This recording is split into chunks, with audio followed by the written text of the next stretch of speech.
აი ხوارი აკაკილი ავაჟა. შოთა და აჩი. ხშირად აბრაზებდით ძმები მამას?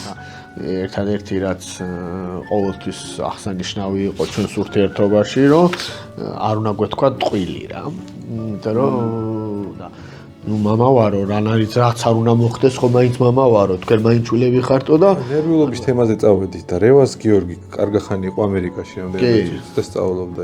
ქალიშვილიც ესპანეთში იყო, მე მგონი. სწავლობდაც ესპანეთში და ეს მომენტი არ ქონდა, როგორ შეიგუეთ არ ანუ ფაქტს გეტყვით, რას შვებოდა მაგ დროს მამა? კიჭა. ხო.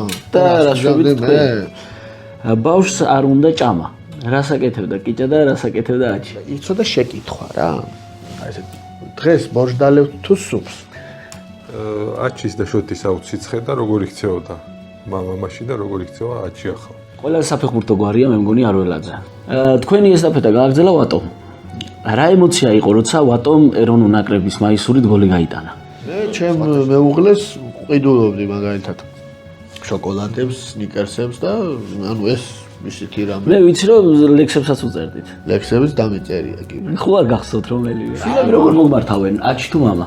და თქვენ როგორ იმართავდით მამას? რა ნატურაც მქონდა?